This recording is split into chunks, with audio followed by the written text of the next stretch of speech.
representing Alpha X, it is the red Protoss player. Give it up for Asuna. And, well, both players so far are going to be opening up standard here. We're not going to be seeing any Nexus first or any one-gate Nexus. It's just going to be two-gate double gas into, you know, Cyber Core and units from there. Yep. I love mirror matchups that are proper, true mirror matchups where both players starting out with the exact same builds. It's like Azuna's Gateway, or Azuna's Cyber Core, literally maybe half a second ahead of PiLiPiLi's. But so far, everything looking exactly the same. My goodness. Now, on Eternal Empire, you were saying earlier that there's sort of a trend of Protoss players who are either scouting around with their probes, like we see Asuna doing now, expecting to find a pylon from their opponent, or just dropping their own pylon and then continue to scout after that. Is it a little weird to see PiLiPiLi not sending a probe out for either a proxy pylon or proxy tech, or searching for a proxy pylon from his opponent? Normally, if this were an EU player, I would say absolutely yes. But the way that NA players approach the game, especially PvP, they don't really do that similar thing that EU players have started doing, which is proxy everything, you know? Always proxy second pylon, or like a ton of the time proxy second pylon. So it's not quite as common for the NA players to put like fake proxy pylons. So instead, you see a lot of the times the NA players will try and scout the opponent's main. But in this particular case, very unfortunate that he's not scouting this, because this is a proxy Twilight Council and robotics facility. Whoa. What? Is he going to proxy Glaved Adepts completely? I think it's going to be a Dark Shrine. Yeah, there we go. That makes much more sense. I was like, that's ridiculous. Yeah. Proxy Dark Shrine here out of Asuna. A little to be expected, I think, but PiLiPiLi is not spotted yet. But the probe, he's a chugging. Oh, what a scout. Just don't PiLiPiLi. Change direction. Just go where you're going, and he is going to get the scout of a lifetime right here. Oh, man. What a disaster for Asuna right there. So Asuna knows he's been scouted. If he's paying really close attention to the minimap, he would have seen that probe dart on, because, of course, the Robo finished just as the probe scouted it, which means the Robo did see the probe. I was going to ask if that's going to change Asuna's plan. I think it is. I don't think he was planning on building an Immortal first. Or Charge. An Immortal, Charge, and a Dark Shrine? This is a lot to do on one base. It seems like that would be the case, but maybe he gets an Archon and goes like Immortal, Charge Lot, Archon off of one base. But the problem is, like, PiLiPiLi knows there's a ton of tech there. So he knows that his opponent's very committed right now.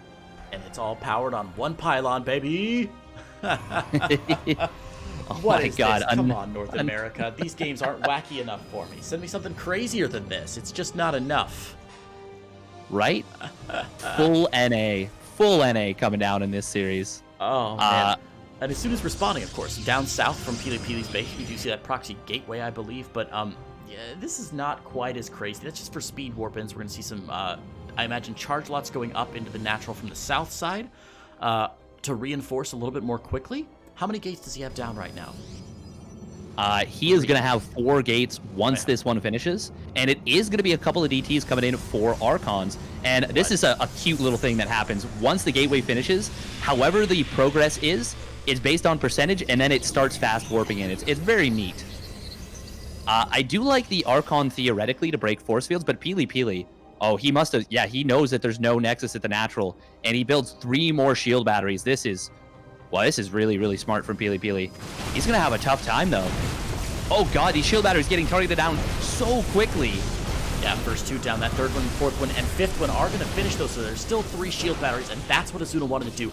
Bait out the shield battery overcharge, retreat, get another round of warp-ins, hopefully Zealots if he can, maybe an extra Archon, and then push in. I love the double Observer that's been forced out for PiLiPiLi. A lot of minerals spent on that he didn't want to spend on detection that he doesn't need. But the probe's been pulled off here. The probe's buying just a bit of time, but there are plenty of Zealots out for Asuna to drive this back, and PiLiPiLi looking like he might actually be in some danger. Oh, the shield battery's going to be tough, though. It's going to be so tough, Steadfast. Yeah, and he's got that Immortal punching away from the back. forces the first Immortal from Asuna back. He is, oh wow, PiLiPiLi's unit's actually getting caught a little bit by the reinforcing charge lots. Oh, he targets the unbuildable plates for a moment. Big micro mistakes coming out from PiLiPiLi, but is it going to be enough to give Asuna the actual opportunity that he needs? I don't think so. Asuna, well, or sorry, PiLiPiLi with that second Immortal popping out should be in a good position, and he is going to push this back. And while he lost a ton of probes, he's going to have a Nexus behind it. Oh, that nice pullback on that Immortal there. Really nice micro from both players. Battery overcharge popped once again. Will top these two Immortals up. And do you think Asuna has any chance to keep this going? No.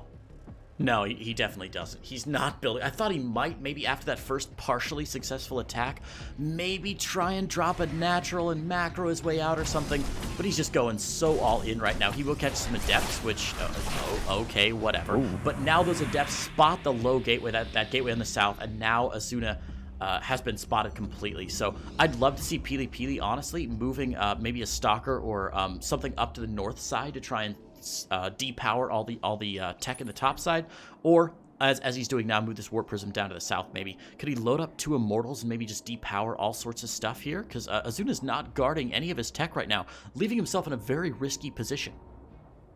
I think PiLiPiLi wants to confirm whether there's a natural or not before he thinks about getting aggressive. He has been keeping, he has not restarted probe production, and he sees this army moving in once again. Now, this observer at the natural is going to see the timing on this Nexus, and that may, there, literally as soon as he sees it, he does exactly what you're talking about. Very smart. Now, if Asuna catches this Warp Prism, oh my god, if Asuna catches, oh, PiLiPiLi, oh my god, he's gonna lose the Warp Prism, he doesn't even know! Well, Asuna just got another attack timing right there off that. That was so bad for PiLiPiLi. What? PiLiPiLi asleep at the wheelie. Oh no, PiLiPiLi losing that Warp Prism with the Immortal still inside of it. The second Immortal goes down, and now Asuna has a very real chance to punch his ticket back into this game. He's got a soft contain now, but his natural's about to finish. He's not that many probes behind, and PiLiPiLi is not building any more probes either. Just worried about this attack. He's going for Blink. He's going for another Immortal, but here we go. PiLiPiLi is going to be under a lot of stress. Let's see if Asuna can break this Steadfast. There is battery overcharge available, and there it goes. It's getting popped right now. These Archons trying to get some good damage here. Well, I think PiLiPiLi is going to be okay, but oh no, the Observer was sniped for PiLiPiLi, and that is actually a big problem. This Immortal getting taken out immediately. Second one will go down. No, second Observer does pop out, and that is big for PiLiPiLi, just saving that second Immortal. And Asuna will get pushed back once again. Oh, massive force field right there. And the Immortal goes down. This is really, really nice from PiLiPiLi. Even going to take out a chasing DT. Now we'll turn around and kill that Observer. Man, what a back and forth this has been, Steadfast. This is absolutely crazy. Both players now on 30 probes, and PiLiPiLi really does need to move out and try and deny some of these risky investments that Asuna's made all over the map. And as I say, it's Stalkers heading down south to try and depower this gateway. And we see Asuna moving up, realizing, okay, I've got to protect this tech if I want to stay in this game, because PiLiPiLi's tech is in a very safe spot in his main.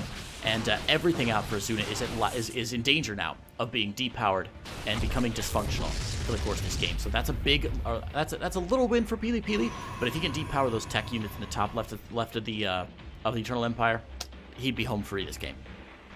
Yeah, absolutely. This is so much valuable tech. Robo, Twilight, Dark Shrine, really, really important stuff. Now PiLiPiLi slowly probing up, but more importantly now adding on gateways.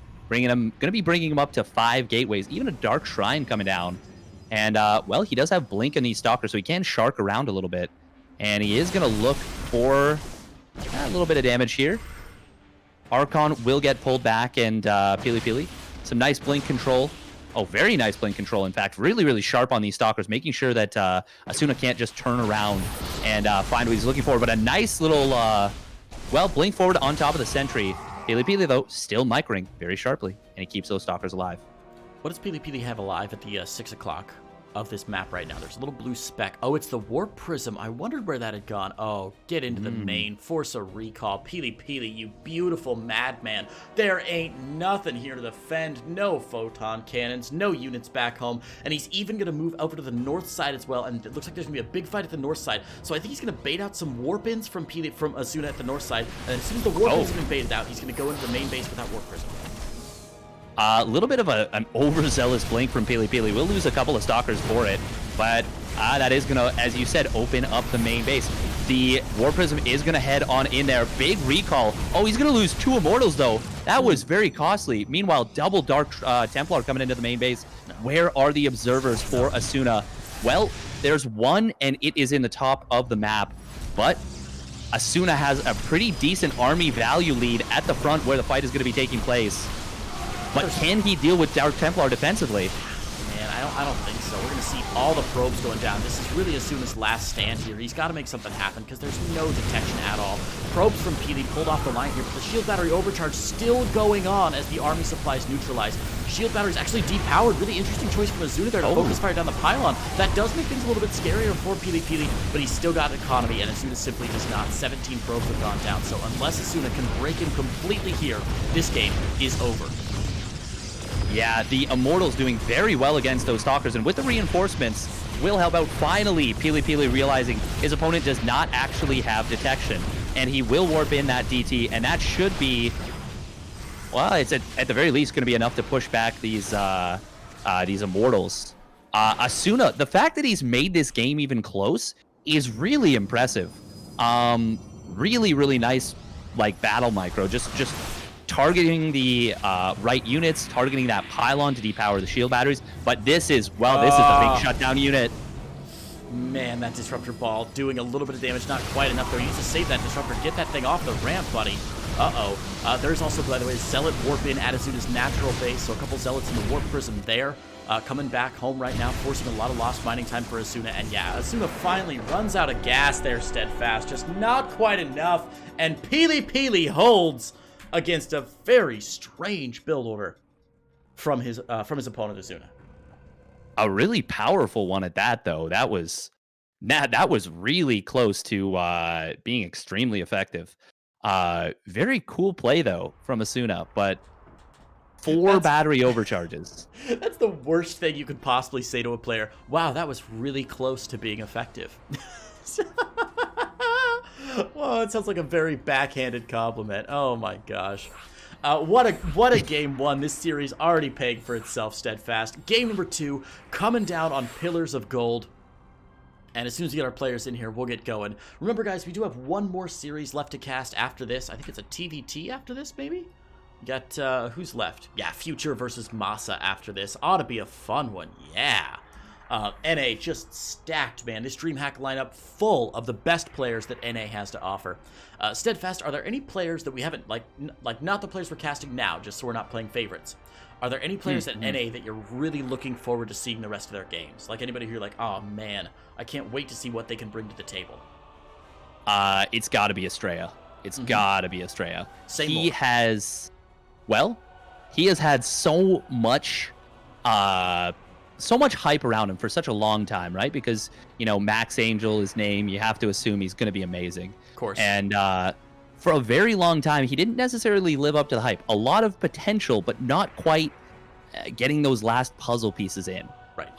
But in the last maybe 4 to 6 months, since moving to Korea, since trying to qualify for GSL, he has gone to another level. Yes. He has absolutely leveled up to be one of the most threatening foreigners that any Korean can face. Yeah, and you're not wrong.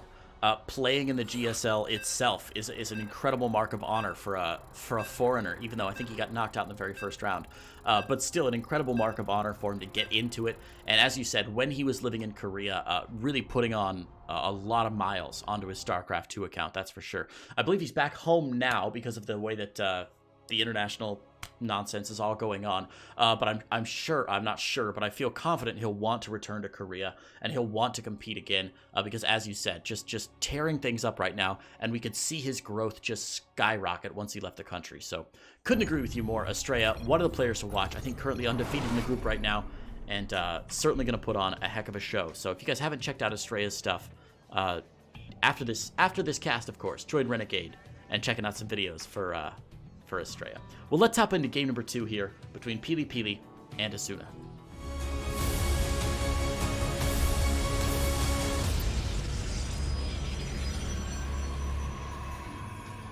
And in the bottom left-hand side of Pillars of Gold LE. Oh, they've changed colors on us, haven't they? Oh, come on, fellas. Representing Team Alpha X, it is our Protoss player, Asuna. And his opponent spawning up in the top right. It is the red Protoss player. Going for a very, very long-term defense there. Ultimately able to hold off an incredibly committed push. It is PiLiPiLi. Nice job from him in game number 1. So circling back to what you were saying before, who are you excited for in the group, or just in NA in general? Great question. A sleeper pick, but after casting one of his matches yesterday and hearing him get talked up by Pengy, I want to see some more Rob games. Rob currently sitting at, let me open Liquipedia here so I sound like I'm smart. Rob currently sitting at 1-1 in his group. He went 2-1 against PiLiPiLi and beat him there, but then he lost 0-2 to Nina, so no surprises. I think Nina smacking him down. His games against Nina didn't look that good. It was just because Nina kind of made him look a little silly in 2 really quick games. But I'm excited to see a bit more of Rob after hearing him talked up so well. And then, honestly, I don't cast that much NA these days. At least NA pro players. I cast a lot of sort of NA casual events. So honestly, I'm just excited to see Scarlet and Masa and Nina and everybody come out of the woodwork and really show us what they've got. The NA events are always so much fun, just because the players are so creative. Exhibit A, Proxy Starport out of PiLiPiLi, who is trying something a little unorthodox this game after getting just cheesed to high heaven and back last game. But it looks like he is going to be saving up, dropping a natural soon, maybe? No. Don't believe so. Oh, that's sorry. With That's that double Asuna. stop. That's Asuna's probe. I was like, what is PiLiPiLi doing down there? It's Asuna's probe. Never mind, guys. Oh, wow. Oh, PiLiPiLi is going to get in for the scout, though. Is he going to see the Starport? Oh, my God, he sees it. Right? He must see it. Yep. Yeah, he sees it now. Oh, what a scout from PiLiPiLi. I missed it. I did not realize that Asuna opened up single gate in this game. That's a fantastic scout for Asuna. He finds that proxy Stargate. And okay, a lot of really interesting stuff happening in this game. First of all, PiLiPiLi going for that very, very aggressive proxy Stargate. He does it off of no units. He builds the Stargate before the units. And then, in what can only be described as the hardest counter, Asuna going single gate straight up into his own Stargate before a unit, and then starts up a Stalker, and now scouts it and going Phoenixes. And, well, PiLiPiLi, he's going to try and recall out. He will get out, just barely, but that's not what you want your first proxy Stargate unit to achieve. Nothing. About as bad as it can possibly go for a proxy Stargate right there. Getting scouted and getting countered immediately. I always say if you proxy a Stargate, but your opponent puts one on your main base, that's going to put them at a bit of an advantage because they can start the Phoenix, if they spot your proxy right away. And that's, again, as you said, about as bad as it could possibly go for Asuna there. And now Asuna even working down the pylon next to that proxy Stargate to make sure there are no nasty Stargate surprises later in the game. You get it, probe. If that probe gets that entire pylon, I was going to make a StarCraft kind of bet there about it, but you know what? I'm not going to. I hope that probe gets that entire pylon. That would make me so happy. A very Jake no regret type bet. I don't know what you're talking about. Yeah, no, I am always, whenever that happens, I'm always rooting for the probe to get the kill. Always. Nice little pick off with with those Phoenixes there. Already the shield's going down. Come on, buddy. You can do it. You can do it, buddy. Ooh, Oracle will find this exposed mineral line, and even though the Phoenixes are out, 4 probes getting picked off, and now PiLiPiLi's up. Oh, another probe. One more. There we go. 6 probes off of what should have been a dead Oracle. Really, really nice for PiLiPiLi. Sorry, Steadfast, I can't commentate. I'm enamored with that little probe, the little probe that could, and I think he's going to get it too. I love these Phoenix finally getting in here, getting a little bit of damage done. We'll get driven away, but 3 kills for PiLiPiLi, not too bad at all. Oh, come on, buddy. Come on, buddy. You can do it. Blink on the way. 2 more. 1 more. Boom. Yes, that is the best probe. And you change. No, don't change my mind. It's the best probe. The best probe we've ever seen in all of StarCraft. And I love him so very much. And I want to take him home with me and snuggle him. And build him a little probe house in my backyard so we can do probe things. And if anyone comes after probe, oh, there's going to be a reckoning. You best believe. Oh, yeah, don't you dare. Don't you dare. Look at him. He's being even being more studious. He's building a pylon on the high ground for some Zealot or Adept run buys into the 3rd base. I love Asuna being really cute with this, but I am a little afraid right now of PiLiPiLi's position. He's on 40 probes, which is really nice, but Asuna's army supply is high, but most of that army supply obviously in the Phoenix, which means that PiLiPiLi is going to have a little bit more on the ground to deal with it.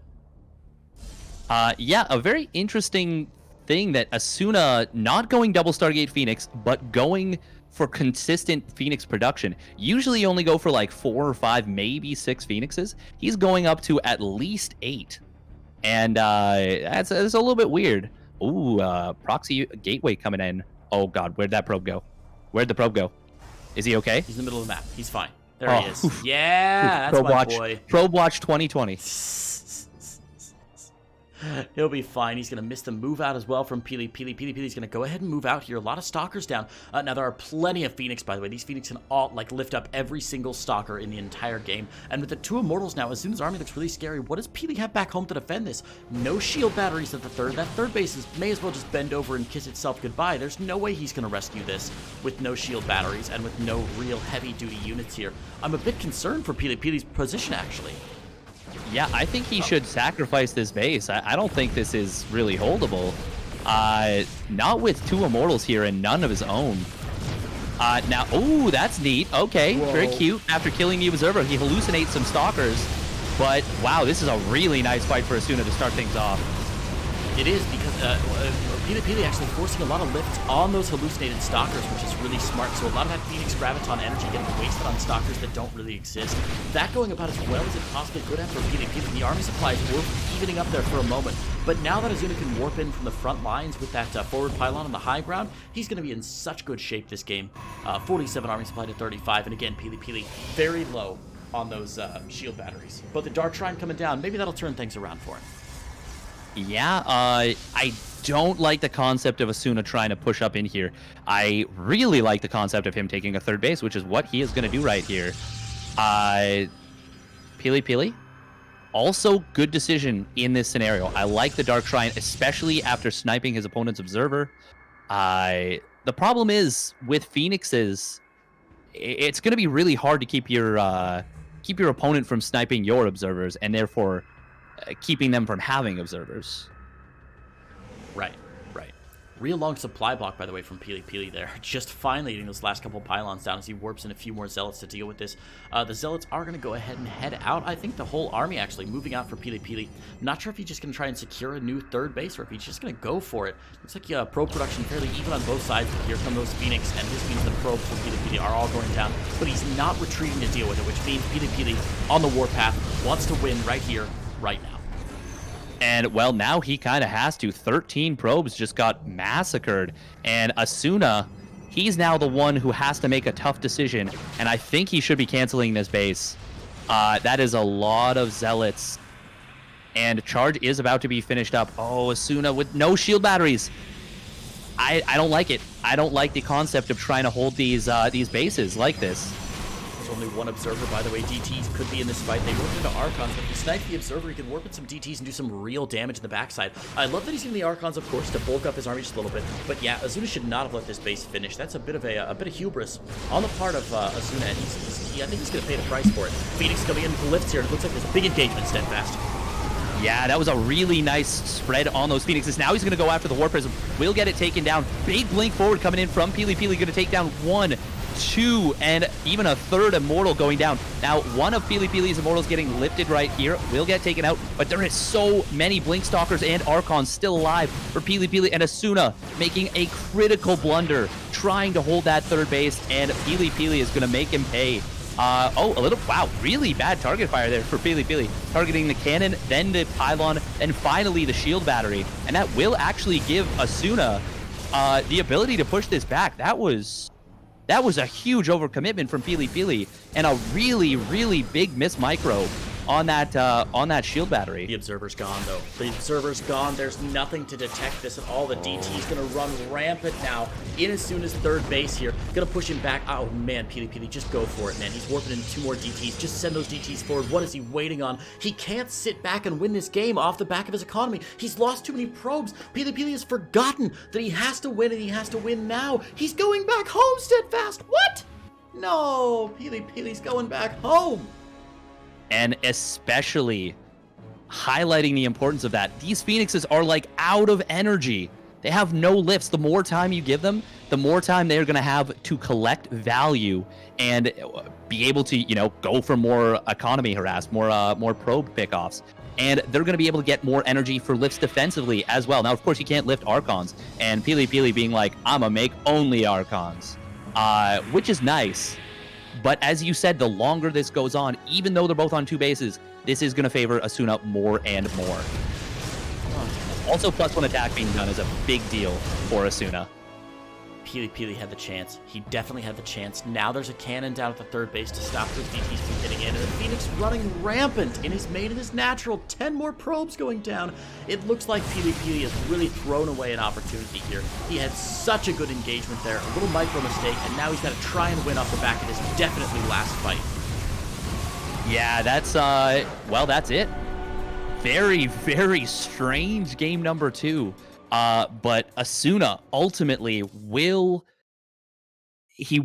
do enough, able to hold on. PiLiPiLi off the counterattack could have killed that third Nexus and just gone home and expanded, or, rebuilt probes or something. But instead, he beelined right up into a battery overcharge, took the fight, and the reinforcements from Asuna were just a little bit too much to handle. Very well done from Asuna there. Yeah. And, yeah, sorry, go on. No, I was just going to say, big mistake from PiLiPiLi there. He had so many opportunities to put that game away and failed to do so, which means he's going to be drawn into a game 3, and I know we keep saying it, Steadfast, but it bears repeating. Dropping maps is such a bad idea in these group stages. You want your map score to be as squeaky clean as possible. Had this been a 2-0, it would have been so much better for PiLiPiLi. A 2-1 is still good, but obviously you don't want those map blemishes on your record, especially in a really challenging group like Group B. Yeah, absolutely not. And a lot of players that are real wild cards in this group too. You've got TLO, who can always bring something weird and something unseen to the matchup. You've got Rob, who, as you said, is a real tough player to go up against. And then you've got your incredibly strong players in Masa, Future, Nina, and Estrella, who are currently top 4 in the group. Yeah. Even though, it's just started, but still. Right. But still, it's a very scary group. NA is such a challenging region these days. I mean, even, don't get me wrong, EU is a very challenging region as well, but I feel like the NA players are all a little bit closer together in ability. EU, I think, is a little bit more spread out, so you see a bit more differentiation in those groups, whereas NA just seems like... Not that it's a bit naive to say that, like, all 8 players could make it out of the group, because that's not really that likely, but it's still a lot more challenging, a lot more competition for those 3 and 4 spots. We're getting it now to map number 3, PiLiPiLi and Asuna, Ice and Chrome LE, Steadfast. Asuna has been playing some wacky stuff these last couple games. Does PiLiPiLi need to do something equally wacky to try and make up for it? Or does it behoove him just play the style that he's been playing and try and deal with whatever Asuna throws at him? I would tend towards play a little bit more defensively. Okay. Just because even in game number 1, where Asuna had, so many opportunities to win, PiLiPiLi was ultimately able to take it down and hold. But game number 2, that proxy Stargate really put him behind. Yeah, I don't know. I don't know. It's tough because you only have one. You're on your last life. Like, do you pull the trigger on a risk, or what do you do? Game 3s are always fascinating. I'm so glad we get one of them here in NA. Of course, all 5 of our EU games going to a Game 3. And finally get the chance to get another decider match ready and rolling. So Ice and Chrome LE with these 2 players. Let's go ahead and hop in to our final game of this series. And only one series after this. So stay tuned, guys, because there's not much StarCraft left to go today.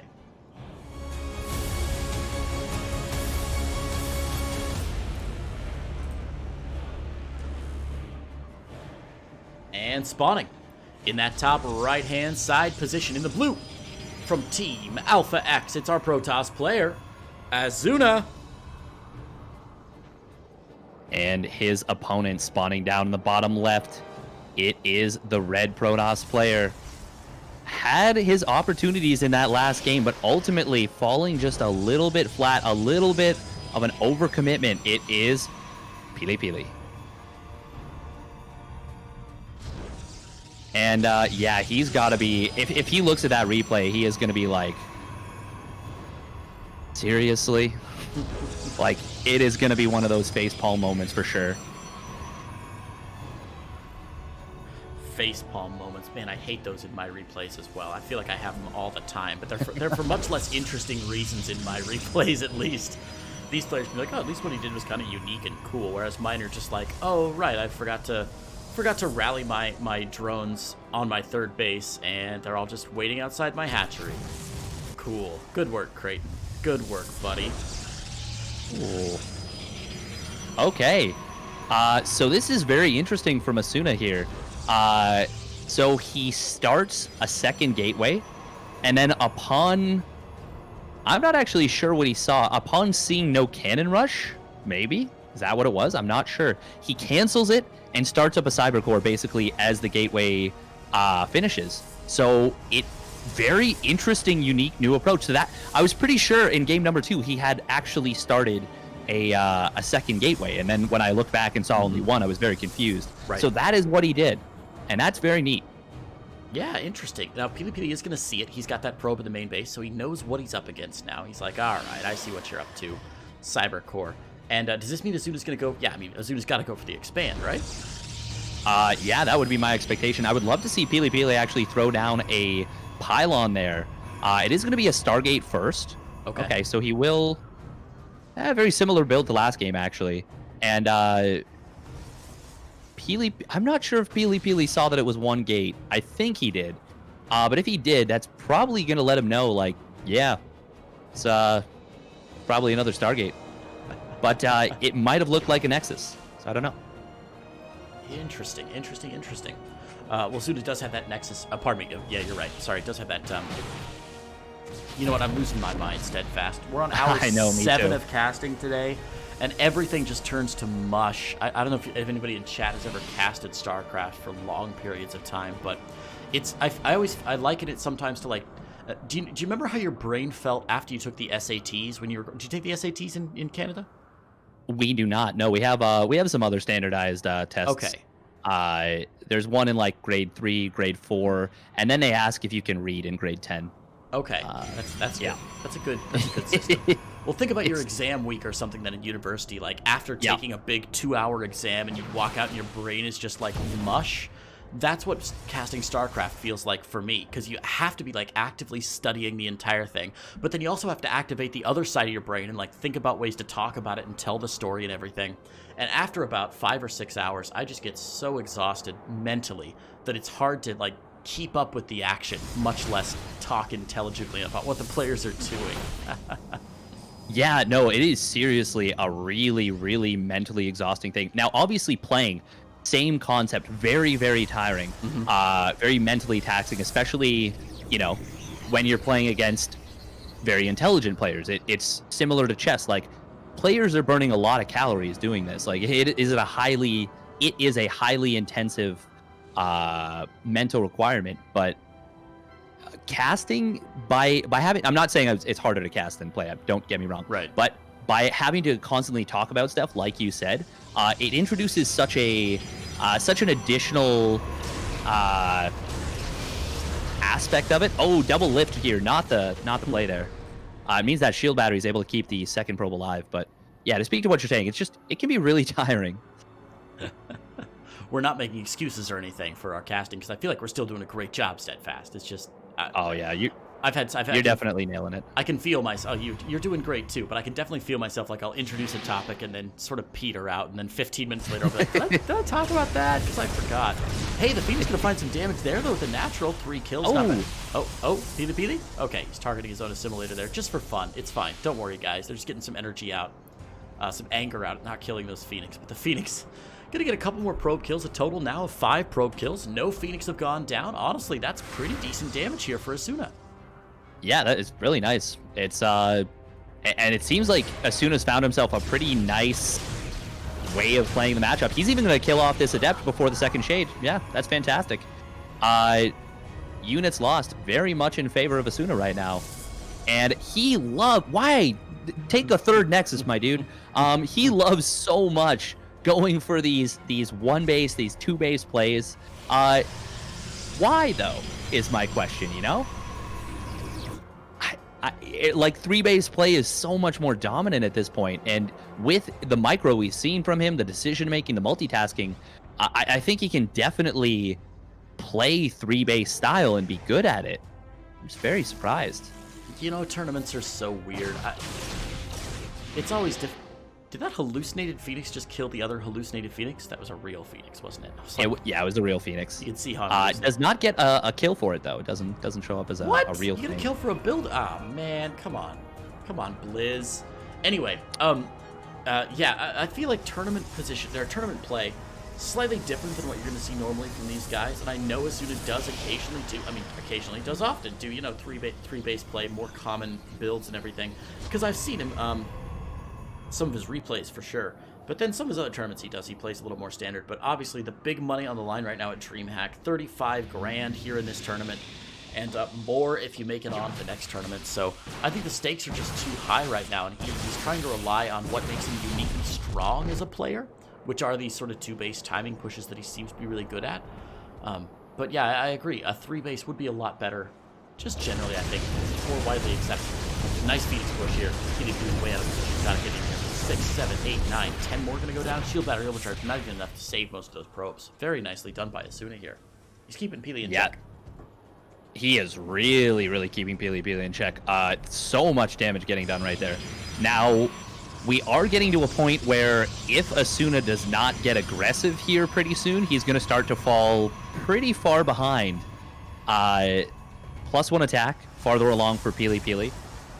He's obviously got that 3rd Nexus on the way. He's got his Templar Archives done, warping in his first 4 Archons. Not his first Archons, warping in quite a few Archons. Now, the one weird thing about this is because the Phoenix count is so high, you can just do moves like this in the matter of 10 seconds, immediately nullify a probe advantage, despite being on 2 base to 3. So this is actually really good for Asuna. Yeah, I love seeing that with that many Phoenix, as you said. It's like when a Zerg player has 25 Mutalisks, you know, you can fly in, and at that point, you know, because the whole point of Phoenix is like they're so delicate you can't afford to lose them. But once you get up to a critical mass of Phoenix, it doesn't matter anymore. 1 or 2 go down, sure, but more likely you're just gonna rotate them around, so the photon cannon's firing at the ones that are you know, using their graviton beams or something. Then you rotate that one out, drop the beam, and just move another one in. So I'd like to see Asuna doing all of that, but it may have awoken the beast in PiLiPiLi, who's now pushing across the map. The Phoenix in the 3rd base, picking off what they can. But Asuna needs to get back home with these Phoenix. He's going to need these lifts for the battle. The Immortal has got to be taken out very quickly, and the more Stalkers and Sentries he can pull out, the better. Yeah, by the way, Asuna already with a photon cannon and a shield battery at both the natural and the 3rd base. Now, the 3rd Nexus, it actually is very important whether it finishes or not before this fight happens, because if Asuna takes the fight at the 3rd, Venus is getting caught a little bit here, but they will be able to retreat back out. If the fight is at the 3rd base before the Nexus finishes, you cannot cast that battery overcharge. But it does finish up in time, and, well, it looks like Asuna hunting for that War Prism, but PiLiPiLi recognizing a War Prism as a vulnerability and taking a page out of Asuna's book with that, well, not just 1, but 2 pylons. This is so weird, man. These players are allergic to warp prisms. It's very odd. Nice lifts on those Phoenix, by the way, pulling the Zealots out of battle, allowing the Immortals to fire down on all these Archons from Pia. The Archons on the bottom side hallucinated in from PiLiPiLi. Gonna stop Asuna from really getting a shot on that south flank, but Asuna still taking just an epically better fight there. The Immortals tearing through, ripping through those Archons.